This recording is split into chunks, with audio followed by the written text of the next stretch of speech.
The state that both LA teams are in right now is just a pretty bad one. I mean, both teams don't have consistency.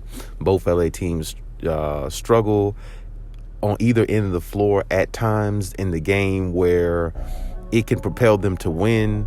Both teams have played 500 basketball at best to this point. Both teams are pretty much between the 7th and 8th seed. Right now, I believe the Lakers are the 7th seed and maybe the Clippers are the 8th seed. Both teams are holding on by a string, and both teams are waiting for a superstar player to come back to help save their season. Now, with that being said, is that likely to happen? Sure, it's likely to happen, but is it going to happen? Is that the way it's going to end up? We don't know. We have to just wait and see. The Lakers are waiting on Anthony Davis to come back and help be the savior for a team in which Anthony Davis hasn't played really well this season and last season as well. His numbers have dipped pretty much since the bubble. And since the bubble, he really hasn't looked like a top 5, top 10 player that everybody was putting him out there to be. I mean, injuries always definitely play a factor when a player is trying to, get ahead or play at their best. But Anthony Davis, when he is on the floor, there's a lot of players that make him look average at times, especially this year. I mean, they played against Memphis a couple times this year. Jaren Jackson Jr. outplayed him, made him look smaller than what he is. They played the not the Memphis Grizzlies. They played the Minnesota Timberwolves, and him and Karl Anthony Towns were kind of going back and forth. Well, really, it wasn't even going back and forth. That last game that Anthony Davis played, Karl Anthony Towns made him look like an average big man. And this is what I'm saying. Certain competition really either bothers AD or AD just really isn't up for the challenge, or maybe he's really not built for the bright lights of LA. It's just really hard to tell because you haven't seen a top 5, top 10 player in him none of the last couple years. And even when LeBron's on the floor, that does help him play better, but it shouldn't take LeBron to help you be a top 5, top 10 player. You should be that on your own anyway, just because of your physical presence and your dominance that a lot of people believe that you have. Now over to the Clippers. They haven't had their superstar, Kawhi Leonard, the main guy, play all this season due to an ACL partial tear in his leg and his knee. But at the same time, not having him definitely hurts the team because the chemistry is not there. And when he does come back, a lot of people are hoping that he can help take this team to stardom, to a championship. But you have to remember, he has to come back and be healthy. He has to come back and be the same Kawhi Leonard he was. I believe he will be the same Kawhi Leonard he was. But at the same time, maybe that's the reason why he got injured, because you're asking him to do so much when guys around him are at times doing very little. I mean, last year in the playoffs against Dallas, there's no way that should have went 7 games against a team like that.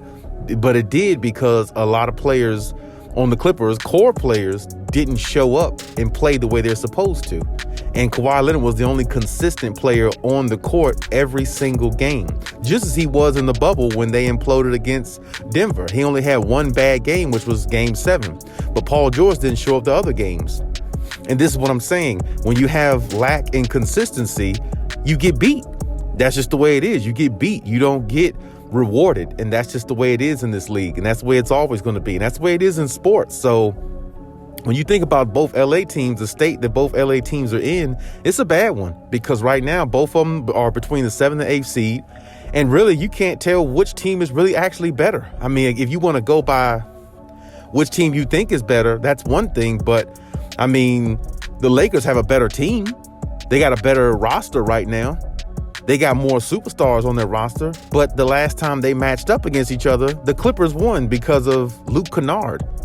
Let that sink in. Luke Kennard helped the Clippers beat the Lakers with LeBron James and Russell Westbrook on the floor. And they might have had AD at the time, but even still, 2 superstars compared to zero superstars, you can't lose to a team like the Clippers. I don't even think they had Paul George at the time. You know what I'm saying? So, and even if they did, the Lakers still have 2 superstars over 1 star player. So it definitely shouldn't make a difference. But that's the problem. The Lakers find themselves losing the teams that they shouldn't lose to.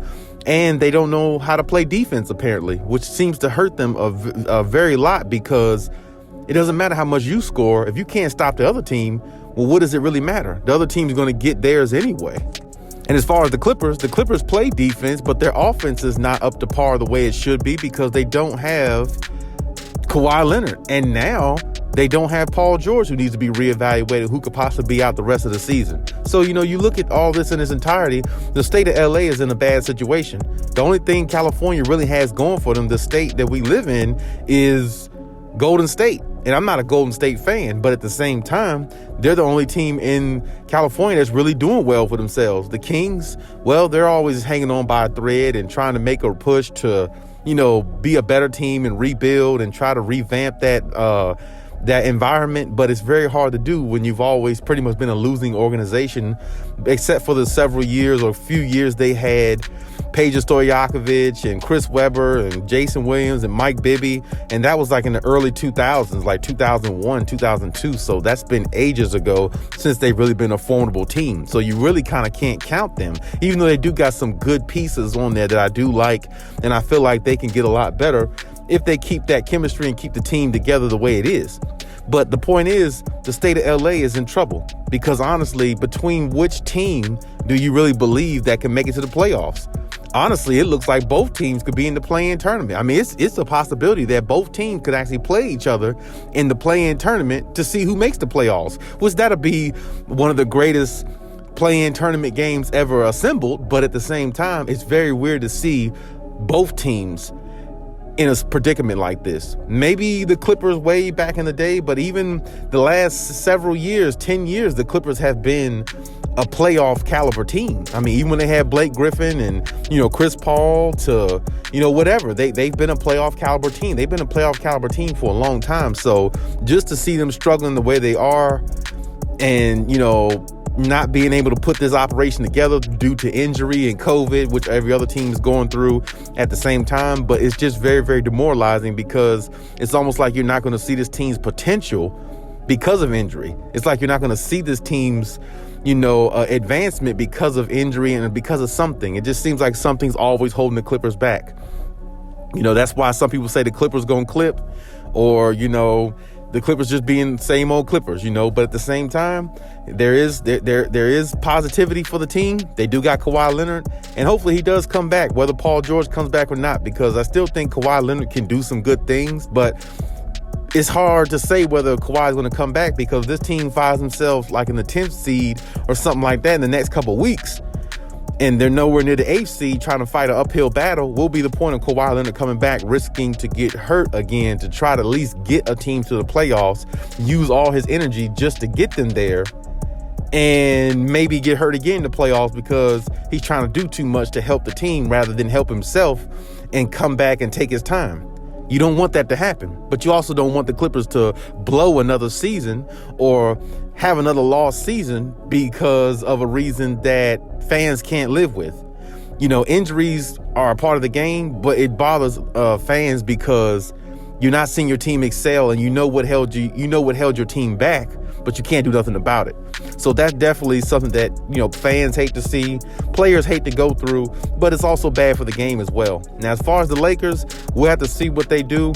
I'm pretty sure there's even more trade talks about Russ and everybody else in that locker room who can be traded just to make them better. LeBron doesn't like to be embarrassed. He doesn't like to lose. And he just a poor sportsmanship as well. So I'm pretty sure LeBron will trade everybody in the locker room just to get some talent there who he think that can help him win. Because, that's what it's all about at the end of the day.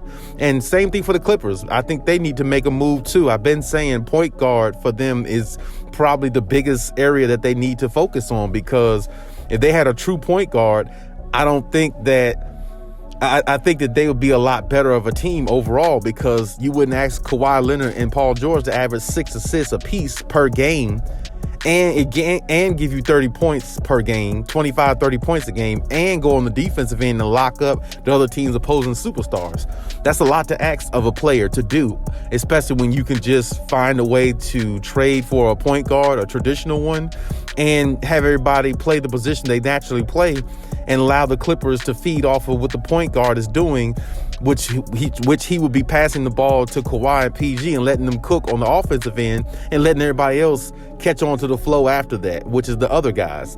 It's pretty simple to me for what the Clippers needed to do. And, at this point now, you might as well trade for somebody, because not knowing Paul George's injury, Paul George really not being that reliable, in regards to, well, either injury or in the playoffs. Like I said, he redeemed himself last year in the playoffs pretty well, but he still had a several instances where I thought he could have played a lot better, and he showed some playoff P instances in the playoffs, so his reliability has always been a question. So I really think the Clippers do need to add another piece regardless of whether he comes back or not or anything. They just need another piece to me, because I feel like if they had that, I feel like that would definitely put them over the hump. Now, you could say maybe they need a center or a big man, but at the same time, I think they need a point guard more than anything, just because how good they can shoot and how good offensively they can be when all of them are on the floor when they're healthy. I feel like that point guard will put them over the top, but that's just my opinion. But, between both LA teams right now, they're struggling. Right now, it's not looking too good. Between both of them, if I had to pick to see which one who would make the playoffs, right now, it's hard for me to say this, but I would actually say the Clippers probably would make the playoffs over the Lakers, just because, I don't know, the Lakers really, really look so bad sometimes. It's hard to really tell. I mean, the loss against the Denver Nuggets against the Lakers, I mean, that was really, really horrible. That was the worst basketball game I think I've ever seen the Lakers play as a team, as an organization, ever in history. 37-point loss is never good. And it's a lot of explaining to do for a team to lose like that against a team like Denver, who doesn't have Jamal Murray, doesn't have Michael Porter Jr. Jokic is out there getting a triple-double, but it's not like he scored 30 points. It's not like he had a 30-point triple-double. He only had like 17, 12, and 13, which is very great numbers to have, for a big man to be that skilled, but it's only one guy. And there again, the Lakers have two superstars, and they can't find a way to get it done.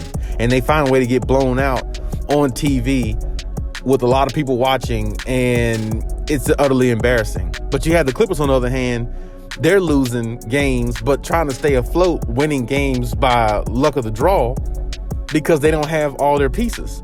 So because they don't have all their pieces, and they almost predominantly got the same record as the Lakers without all their pieces, well, I have to give the edge to the Clippers, because how are they staying afloat and doing what they're doing without never having their best player on the floor at no point in time in the season? LeBron James is the best player on the Lakers still. He's been on the floor, but they still been losing. And that's all that matters. Doesn't matter how much help you have. It's all about what you put out on the floor. That's what you're rolling with. So if LeBron James is the best player still, which a lot of people believe that, they're still losing with the best player. The Clippers don't have their best player, and they're trying to find a way to stay afloat until he comes back, or the second best player, and Paul George, comes back. It's just that simple.